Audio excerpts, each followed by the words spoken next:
मी श्याम पाटील, आपण बघत आहात लेवा जगत न्यूज। छत्रपती शिवाजी महाराज की, धर्मवीर छत्रपती संभाजी महाराज की जय भवानी, जय भवानी, जय जय जय जय जय भवानी, जय जय जय जय जय शिवाजी। हिंदवी स्वराज्याचे सरसंस्थापक छत्रपती शिवरायांना मानाचा मुजरा करतो। भारतीय राज्यघटनेचे शिल्पकार भारतरत्न डॉक्टर बाबासाहेब आंबेडकर यांना मानवंदना अर्पित करतो। आजच्या छत्रपती शिवरायांच्या जन्मोत्सवाच्या या पावन पर्वावर शिवसृष्टीच्या दुसऱ्या टप्प्याच्या लोकार्पणाच्या निमित्ताने मंचावर उपस्थित असलेले श्रीमंत छत्रपती उदयन महाराज भोसले, केंद्रीय राज्यमंत्री मुरलीधरजी मोहोळ, मंत्रिमंडळातील आमचे सहकारी माननीय चंद्रकांत दादा पाटील, आशिषजी शेलार, मंचावर उपस्थित असलेले आदरणीय नाना जाधवजी, रवींद्रजी वंजारवाडकर, विनयजी सहस्त्रबुद्धे, अमृतराव पुरंदरे, विजयबापू शिवतरे आणि ज्यांनी या संपूर्ण कामामध्ये पुढाकार घेतला ते जगदीशजी कदम, या ठिकाणी उपस्थित या शिवसृष्टी परिवारातील सर्व परिवारजन आणि उपस्थित सर्व भगिनी आणि बंधूंनो, मी सर्वप्रथम आपल्या सर्वांना आजच्या शिवजन्मोत्सवाच्या खूप खूप शुभेच्छा देतो। आज सकाळी शिवनेरी किल्ल्यावर जाऊन तिथल्या मातीमध्ये शिवजन्मोत्सव साजरा करण्याची संधी मिळाली। त्यानंतर पुण्यामध्ये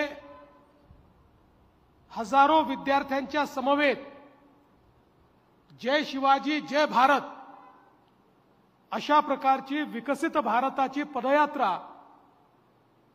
त्या पदयात्रेत सहभागी होण्याची संधी मिळाली। आणि आता खऱ्या अर्थानं आमच्याकरता जी प्रेरणास्थळी निर्माण झालेली आहे, स्वर्गीय बाबासाहेब पुरंदरे शिवशाहीर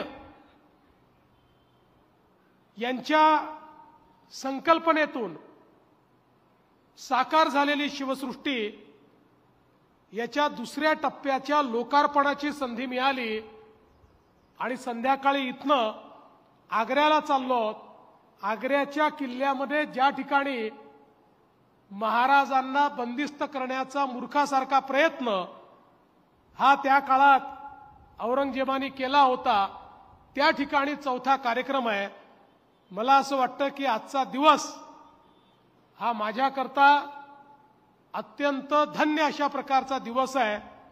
आणि जर मला जगदीशजी एका शब्दामध्ये या शिवसृष्टीचं वर्णन करायला सांगितलं तर मी एवढंच सांगेन, मी निशब्द आहे, निशब्द। इतकं सुंदर कार्य या ठिकाणी झालेलं आहे। तुळजा भवानी मातेचं मंदिर, त्याची भव्यता जी तुम्ही साकारलेली आहे, त्या ठिकाणी जे गंगेचं कुंड आहे ते ज्या प्रकारे तुम्ही केलेलं आहे आणि हुबेहूब तोच दगड, तीच मूर्ती, तोच आकार, मला असं वाटतं अतिशय सुंदर अशा प्रकारचं काम हे या ठिकाणी झालेलं आहे। आणि सगळ्यात महत्त्वाचं काही असेल तर या ठिकाणी स्वदेश, स्वधर्म आणि स्वभाषेचं जे दालन तयार केलेलं आहे, त्या पहिल्या दालनामध्ये छत्रपती शिवरायांचे अतिशय दुर्मिळ छायाचित्र हे हाय रिझोल्यूशन मध्ये त्या ठिकाणी तुम्ही तयार केले, वेगवेगळ्या देशातनं ते आणून त्या ठिकाणी तुम्ही ते लावले आहेत आणि त्याच्या पुढचाच टप्पा म्हणून या 3 त्रिसूत्रीवर आधारित एक 360 डिग्री अशा प्रकारची टाइम मशीन ही जी लावण्यात आलेली आहे, मी खरोखर सांगतो, मी जगाच्या पाठीवर अनेक देशांमध्ये गेलो, 3D पाहिलं, 4D पाहिलं, 7D पाहिलं, 14D पाहिलं, 16D देखील बघितलं, पण जी प्रेरणा आणि जी भावना या थिएटरमध्ये तयार झाली, या टाइम मशीनमध्ये तयार झाली, ती अवर्णनीय आहे. मी तर असं म्हणेन की महाराष्ट्रातला आणि देशातला प्रत्येक आमचा विद्यार्थी या ठिकाणी आलाच पाहिजे. इथे आल्यानंतर तो जी प्रेरणा घेऊन जाईल, जो देशाचा इतिहास जो योग्य पद्धतीनं त्याच्यापर्यंत पोचायला हवा होता पण दुर्दैवाने पोचला नाही. खरं म्हणजे तसा तर तो इतिहास सांगण्याकरता कित्येक दिवस लागतील, पण 36 मिनिटांमध्ये भारताचा इतिहास आणि त्या इतिहासामध्ये खऱ्या अर्थानं स्वराज्याचं, छत्रपतींचं योगदान हे ज्या प्रकारे या ठिकाणी मांडण्यात आलेलं आहे, हे अक्षरशः अवर्णनीय अशा प्रकारचं आहे. 1000 वर्षाचा इतिहास 36 मिनिटांमध्ये, आणि त्यात महाराजांच्या जीवनातले महत्वाचे प्रसंग अगदी छत्रपती शहाजी राजांपासनं, आई साहेबांपासनं, आई जिजाऊ जे प्रसंग मांडलेले आहेत, अत्यंत प्रेरणादायी अशा प्रकारचे हे सगळे प्रसंग आहेत. मी तर इथे आलेल्या सगळ्यांना म्हणेन, म्हणजे तुम्ही जर उघडं ठेवलं असेल आज तर, आणि नसेल तर सगळ्यांनी येऊन हे बघितलंच पाहिजे. मी तर असं म्हणेल, ज्यांनी हे बघितलं नाही तो जीवनातल्या वेगळ्या आनंदाला मुकला असं समजून घ्या. आपल्या जीवनातला खरा आनंद हा या 360 डिग्री अशा प्रकारच्या टाइम मशीनमध्ये तुम्हाला त्या ठिकाणी मिळणार आहे. मी मगाशी सांगत होतो, नॅशनल लायब्ररी ऑफ नेदरलँड्स, रिक्स museum Amsterdam, Hague national archives आणि ब्रिटिश म्युझियम लंडन या सगळ्या ठिकाणून अतिशय ऑथेंटिक अशा प्रकारची माहिती, चित्र हे जे काही या ठिकाणी आणलेले आहेत, ते मला असं वाटतं खरोखर ही शिवसृष्टी जी आहे, छत्रपती शिवरायांचं जिवंत स्मारक म्हणून या शिवसृष्टीकडे आपण पाहू शकतो. आज मला विश्वास आहे की शिवशाहीर बाबासाहेब पुरंदरे हे देखील स्वर्गातनं आपल्याला शिवाशीर्वाद देत असतील, आणि निश्चितपणे हे जे कार्य त्यांच्यानंतरही अविरत आपण सुरू ठेवलं आहे, हे खरोखर महत्वाचं आहे. जरी आम्ही याला मेगा टुरिझम प्रोजेक्ट म्हणून दर्जा दिला असला तरी हे पर्यटनाचं केंद्र नाही आहे. निवळ पर्यटनाकरता कोणी या ठिकाणी येऊ नये, हे प्रेरणेचं आणि अभ्यासाचं केंद्र आहे. त्या दृष्टीने लोकांनी या ठिकाणी यावं. खऱ्या अर्थानं छत्रपती शिवरायांचं जे वर्णन केलंय, निश्चयाचा महामेरू, बहुत जनांचे आधारू, अखंड स्थितीचा निर्धारू, श्रीमंत योगी, ज्याच्याकडे सगळं होतं ते छत्रपती होते. त्यांनी स्वराज्याचा खजिना हा खूप मोठा केला, पण त्यातलं काही स्वतः करता वापरलं नाही. जे वापरलं ते स्वराज्याकरता वापरलं, म्हणून ते श्रीमंतही होते आणि ते योगी होते. एका योग्यासारखे सातत्याने त्या ठिकाणी ते लढत राहिले, आणि म्हणून अशा श्रीमंत योग्याचं मंदिर म्हणजे खऱ्या अर्थानं शिवसृष्टी आहे असं या ठिकाणी मी म्हणेन. आणि यासोबत स्वभाषेचा, कारण आज आपल्या मराठी भाषेला आपल्या देशाचे प्रधानमंत्री माननीय नरेंद्र मोदीजींनी अभिजात भाषेचा दर्जा दिला, आणि 21 तारखेला त्याच अनुषंगाने दिल्लीमध्ये अखिल भारतीय मराठी साहित्य संमेलन होत आहे. पण त्याच मराठीला खऱ्या अर्थानं राजभाषेचा दर्जा जर कोणी दिला असेल तर तो छत्रपती शिवरायांनी दिला. ज्यावेळी अरबी आणि फारसी या शब्दावलीतून राज्यकारभार चालायचा, या शब्दावलीतून, या बिरुदावलीतून वेगवेगळे त्या ठिकाणी लोकांना टायटल्स दिले जायचे आणि त्याच आधारावर राज्यकारभाराची आज्ञावली देखील तयार व्हायची. आपल्या स्वभाषेचा आग्रह धरून छत्रपती शिवरायांनी मराठीचा वापर चालू केला. त्याचे पर्यायी शब्द त्या ठिकाणी खऱ्या अर्थानं लिहायला लावले आणि त्या प्रकारची नवीन आज्ञावली त्यांनी तयार केली आणि तोही प्रसंग अत्यंत सुंदर असा आपल्याला या शिवसृष्टीमध्ये पाहायला मिळतो.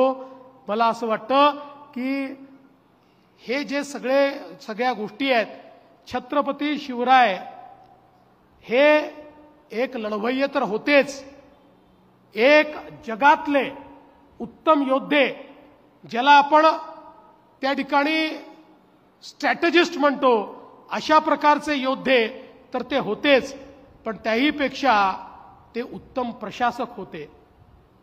ज्या प्रकारची कायदा आणि सुव्यवस्थेची परिस्थिती त्यांच्या राज्यामध्ये होती, महिलांचा सन्मान आणि शेवटच्या व्यक्तीला देखील त्या ठिकाणी संरक्षण, कोणी जातीच्या आधारावर आणि कोणी आपल्या स्थानाच्या आधारावर कोणावरही अन्याय करू शकत नव्हतं. सगळ्यांना हे माहिती होतं, सख्खा असो की जवळचा असो, जो अन्याय करेल त्याच्यावर त्या ठिकाणी शिक्षा होणारच.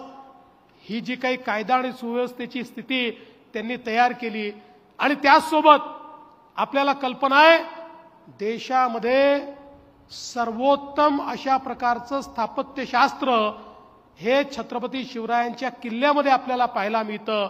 त्या किल्ल्यांची रचना, तिथली पाण्याचं व्यवस्थापन, तिथली बाजाराची व्यवस्था, वर्षानुवर्ष त्या ठिकाणी ज्या प्रकारे सर्व कारभार चालायचा, किती दिवस वेढा पडला तरीही तो किल्ला पडणार नाही, अशा प्रकारची अभेद्य व्यवस्था हे जे त्या प्रकारे ते करायचे, या सगळ्या गोष्टी मला असं वाटतं की अत्यंत सुंदर अशा प्रकारच्या आहेत. आणि म्हणूनच देशाचे प्रधानमंत्री माननीय मोदीजींनी आपल्या छत्रपती शिवाजी महाराजांचे 12 किल्ले हे युनेस्कोच्या जागतिक वारशाकरता त्या ठिकाणी नॉमिनेट केलेले आहेत. लवकरच त्याची परिषद होणार आहे. आमचे सांस्कृतिक मंत्री आशिष शेलार पहिल्या टप्प्यामध्ये युनेस्कोमध्ये पॅरिसला जाऊन या किल्ल्यांच्या स्थापत्य रचनेच्या संदर्भात, या किल्ल्यांच्या जी काही विलक्षण अशा प्रकारचं त्याची रचना आहे, या संदर्भातलं एक सादरीकरण हे त्या ठिकाणी आमची संपूर्ण टीम जाणार आहे आणि ती टीम करणार आहे. आणि मला विश्वास आहे की छत्रपती शिवरायांचे किल्ले हा खरोखर जागतिक वारसा म्हणून या ठिकाणी युनेस्कोही स्वीकारेल, अशा प्रकारची अपेक्षा ही आम्हाला आहे. त्या किल्ल्यांचंही म्हणजे जे आता जगदीशजी म्हणाले, इतके वर्ष आम्ही रायगडाचं काम करतो, पण खूप अडचणी आहेत. आर्किओलॉजी डिपार्टमेंटमध्ये काम करणं म्हणजे अत्यंत कठीण अशा प्रकारचं काम आहे. खरं तर त्यांच्याकडनं एक वीट लावणं देखील हे इतकं जिकरीचं काम आहे, पण तरी देखील ते काम आपण करतो. पण त्याच्यामध्ये पिढ्या निघून गेल्या तर अनेक पिढ्यांना स्वराज्याची राजधानी कशी होती हे समजणारच नाही. आणि म्हणून स्वराज्याची राजधानी त्याच्यापूर्वी तिथे जोपर्यंत तयार होईल, त्याच्या आधी ती या शिवसृष्टीमध्ये तयार होईल आणि इथे येऊन स्वराज्याची राजधानी आपल्याला पाहता येईल. ही व्यवस्था या ठिकाणी उभी करण्यात आलेली आहे. मी जगदीशजींना ही पण विनंती केली की छत्रपती शिवाजी महाराजांनी आरमार तर उभं केलंच, पण आरमार उभं करत असताना त्या ठिकाणी कुठली झाडं कापायची, कुठली कापू नये, जी कापायची त्याच्याऐवजी किती झाडं लावायची, अशा सगळ्या गोष्टी त्या ठिकाणी त्यांनी सांगून ठेवलेल्या आहेत. त्यांच्या त्या सगळ्या आज्ञावलीमध्ये आपल्याला त्या पाहायला मिळतात. वृक्ष संवर्धन असो, जलसंवर्धन असो, किंवा आपली करांची पद्धत कशी असली पाहिजे. खरं म्हणजे पांडुरंगजी बलकवडे या ठिकाणी आहेत, त्यांच्यासमोर या सगळ्या गोष्टी मी सांगायची आवश्यकता नाही. पण मला असं वाटतं या सगळ्या गोष्टी जर आमच्या नवीन पिढीला या ठिकाणी समजू शकल्या तर मला असं वाटतं की निश्चितपणे महाराजांना आज जसं जगदीशजी आपण म्हणालात एक लढवय्ये महाराज लोकांसमोर आहेत, ती एक त्यांची हिरोईक प्रतिमा असलीच पाहिजे, ती आहेच, पण त्याच्यासोबत त्यांच्यामधला प्रशासक, त्यांच्यामधला एक पर्यावरण प्रेमी, अशा प्रकारचे त्यांचे जे वेगवेगळे पैलू आहेत हेही या शिवसृष्टीच्या माध्यमातून आमच्या सामान्य जनतेपुढे आले पाहिजेत, अशा प्रकारची माझी आपल्याला विनंती आहे. आणि म्हणून आपण अतिशय चांगलं काम करता आहात. या कामामध्ये अनेक लोकांचे हात लागतायत. खऱ्या अर्थानं जनता देखील आपल्याला मदत करते आहे, पण शिवसृष्टीचं काम हे अधिक वेगानं व्हावं म्हणून आज मी आपल्याला ही घोषणा करतो की महाराष्ट्र सरकारच्या वतीनं अजून 50 कोटी रुपये आम्ही शिवसृष्टीला या ठिकाणी देऊ. आणि पुढेही जगदीशजी हे काम पूर्ण करण्याकरता अजून काही आवश्यकता पडली, मी आणि माझे दोन्ही उपमुख्यमंत्री आम्ही तिघही मावळेच आहोत, त्याच्यामुळे काही चिंता करण्याचं कारण नाही आहे. आपल्याला कल्पना आहे की एकनाथराव शिंदेजी हे देखील छत्रपती शिवरायांना मानणारे आहेत आणि आमचे अजितदादा तर पुण्याचेच आहेत. आणि पुण्याचं काही म्हणजे तसं कुठेच मला नाही म्हणत नाही, पण पुण्याचं काही सांगितलं तर नाही म्हणतच नाहीत, त्याच्यामुळे तोही प्रश्न नाही आहे. त्याच्यामुळे निश्चितपणे या आपल्या महायुती सरकारच्या माध्यमातून 50 कोटी रुपयाचा निधी आपण देऊ. आपण अत्यंत वेगानं हे काम निश्चितपणे पूर्ण करा. मी निश्चितपणे आपल्याला सांगतो की हे एक राष्ट्रकार्य आहे, कारण देशाभिमानी आणि इतिहास जाणणारी पिढी जोपर्यंत तयार होत नाही तोपर्यंत देशाचा विकास होत नाही. आपल्या देशाच्या पंतप्रधानांनी सांगितलं, विकास भी और विरासत भी. जोपर्यंत वारसा, जोपर्यंत विरासत आम्हाला लक्षात राहत नाही तोपर्यंत आत्माभिमानी पिढी आम्ही जागरूक करू शकत नाही. खरं म्हणजे आपला समाज आपला वारसाच विसरला होता, म्हणून इतके वर्ष गुलामगिरीत गेलो. तो वारसा आपल्याला छत्रपतींनी लक्षात आणून दिला आणि त्यामुळे गुलामगिरीतनं आपण बाहेर आलो आणि छत्रपतीच होते की ज्यांच्यामुळे खऱ्या अर्थानं अटके पार देखील झेंडे हे मराठ्यांनी लावले. आणि म्हणूनच मला असं वाटतं हे राष्ट्रकार्य आहे. या राष्ट्रकार्यामध्ये आम्ही सगळे आपल्या सोबत आहोत. हे राष्ट्रकार्य आपण लवकर पूर्ण करावं अशा प्रकारची विनंती आपल्याला करतो. आणि या कार्याचं लोकार्पण करण्याची संधी हे आपण माझ्यासारख्या एका छोट्याशा कार्यकर्त्याला या ठिकाणी दिली. छत्रपतींच्या इतिहासाचा एक छोटा भाग आपण मला देखील करून घेतलं, त्याबद्दल आपले मनापासून आभार मानतो आणि माझे 2 शब्द संपवतो. धन्यवाद. जय हिंद, जय महाराष्ट्र, जय शिवराय. लेवा जगत यूट्यूब चॅनलमध्ये आपलं स्वागत आहे. आपल्या परिसरातील ताज्या घडामोडी बघण्याकरता आमचे चॅनल सबस्क्राईब करा आणि आपल्या मोबाईलवर बघा ताज्या बातम्या व कमेंट करून प्रतिक्रिया जरूर कळवा. बघत रहा लेवा जगत. धन्यवाद.